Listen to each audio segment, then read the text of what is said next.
Israeli সৈন্যরা মুসলিম সৈন্যদেরকে, শিশুদেরকে এবং মুসলিম যারা ক্ষুধার্ত তাদেরকে খাবারের কথা বলে নিয়ে গুলি করে হত্যা করেছে।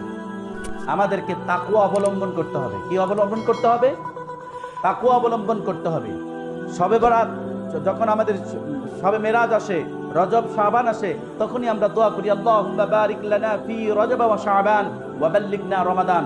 রজব শাবানের বরকত দান করো, রমজান পর্যন্ত পৌঁছায় দাও। এখন রজব শাবান আসলেই ব্যবসায়ীরা তাদের বান ও মজুদ করতে থাকে।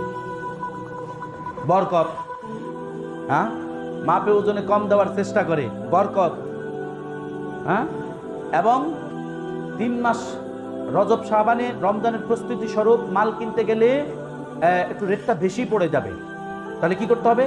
4-5 মাস আগে মালটা কিনে একটা গোডাউনে রাখা দেই, কিছু কেমিক্যাল দিয়ে রেখে দেব, মাল আর ফসবে না, 6 মাস পরে বাস এটা সাপ্লাই দিয়ে দিব।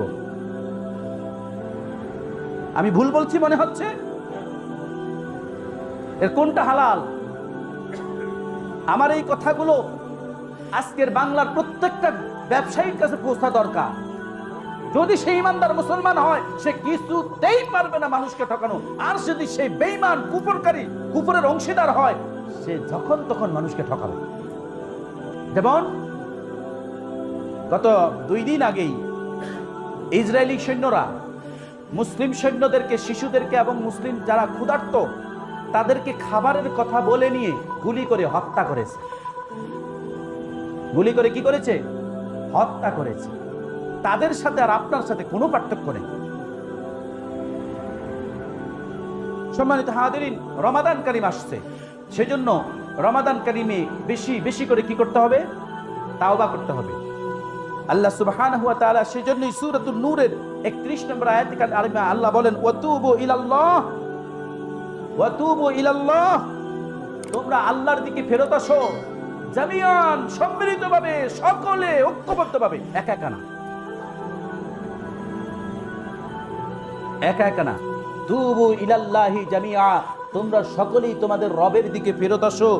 আইয়ুহাল মুমিনুন, হে মুমিনরা, হে বিশ্বাসীরা, যারা আল্লাহকে বিশ্বাস করেছে, রাসূলকে বিশ্বাস করেছে, ইয়াউমাল কিয়ামা, কিয়ামতের দিবসে তার হিসাব নিকাশ হবে, এই দিবসকে যে বিশ্বাস করেছে, তোমরা সকলেই তোমাদের রবের দিকে ফেরত আসো। কোন দিকে ফেরত আসতে হবে? রবের দিকে ফেরত আসতে হবে। কেন আসতে হবে?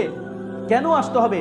কিয়ামতের সম্পর্কে আল্লাহ সুবহানাহু ওয়া তাআলা সূরাতুল আরাফের 34 নম্বর আয়াতে কারিমে আল্লাহ বলেন, ফাইযা জাআ আজালুহুম, সুতরাং যখন সেই নির্দিষ্ট সময় উপস্থিত হবে, লা ইস্তাখিরুন, অতিক্রম করবে না, এক চুলো এদিক সেদিক হবে না, পরিবর্তন হবে না, এক মুহূর্ত কালও বিলম্ব হবে না।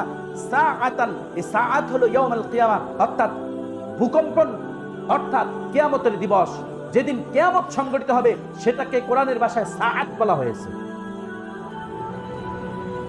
সাআত, সাআতুন আরেকটা হলো সময়, সাআতুন ঘড়ি, সময়। তাহলে নির্দিষ্ট সময় কিয়ামতের যে সময়টা এসে যাবে, এই জন্য সাআত বলা হয়েছে। লা ইস্তাকদিবুন, এক মুহূর্ত কাল আগে কিংবা পরে এটা অতিক্রম করবে না। যে কিয়ামতের সময়টা এসে যাবে, এটা তোমরা কেউই অতিক্রম করতে পারবে না। পারবেন কেউ অতিক্রম করতে? কেউ সক্ষম?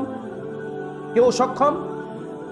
অতএব কিয়ামত সংগঠিত হওয়ার আগেই আমাদেরকে আমাদের রবের দিকে কোথায় আসতে হবে? ফেরত আসতে হবে। রাসূল করিম সাল্লাল্লাহু আলাইহি সাল্লাম কি বলছেন?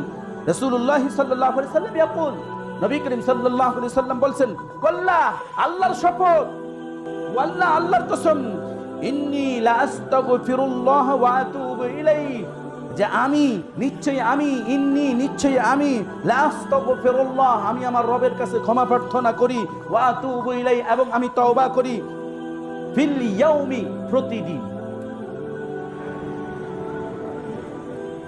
আপনি কি প্রতিদিন তওবা করেন? প্রতিদিন ইস্তেগফার করেন? অথচ নবী করিম সাল্লাল্লাহু আলাইহি সাল্লাম কি বলছেন? ওয়াল্লাহ, আল্লাহর শপথ, ইন্নী লা আস্তাগফিরুল্লাহ, অবশ্যই আমি আমার রবের নিকট, আল্লাহর নিকট ইস্তেগফার করি, ওয়া আতুবু ইলাইহি, আমি তার কাছে তওবা করি, ফিল ইয়াউমি আকসারা মিন 70 মাররা, দৈনিক 70 বার আমি আমার রবের নিকট ক্ষমা প্রার্থনা করি এবং তওবা করি। আমি আপনি অপরাধ করে যাচ্ছি, কিন্তু তওবার কাছে দাঁড়ে না, গুনাহ মাফের কাছে দাঁড়ে না, এবার তার ব্যাখ্যা হলো ফাস্তাগফিরুহু ওয়া তুবু ইলাইহি, সুতরাং তোমরা ইস্তেগফার করো। ফাস্তাগফিরুহু, সুতরাং তোমরা ইস্তেগফার করো। ওয়া তুবু ইলাইহি, তার দিকে ফিরত আসো। আইয়ুহাল মুমিনুন, হে মুমিনরা, লাআল্লাকুম তুফলিহুন, যদি তোমরা ইস্তেগফার করতে পারো, তোমাদের রবের দিকে ফেরত আসতে পারো, তওবা করতে পারো, লাআল্লাকুম তুফলিহুন, তবে তোমরাই সফলকাম হবে এবং তোমরাই সফলকাম হবে এবং তোমরাই সফলকাম হবে। রমাদান কারীম আসছে, আমাদেরকে শাস্তে তওবা করার তৌফিক দান করুন। আমার গোটা জিন্দেগির যে ভুলগুলো করেছি, সামনের জিন্দেগিতে আমি আর এই ভুলগুলো করব না। এটা হলো ফেরত আসা। এবার আমার অতীতের যত গুনাহ করেছি আমি প্রতিদিন আস্তাগফিরুল্লাহ, সংক্ষিপ্ত ইস্তেগফার হলো আস্তাগফিরুল্লাহ, আস্তাগফিরুল্লাহ, আস্তাগফিরুল্লাহ। আমি অমুককে গালি দিয়েছি, এখন মনে পড়েছে আস্তাগফিরুল্লাহ, আমি আমার রবের কাছে ক্ষমা প্রার্থনা করছি। সম্মানিত হাজিরিন, সেই জন্য তওবা ইস্তেগফার বাড়াতে হবে, তওবা ইস্তেগফার বাড়াতে হবে।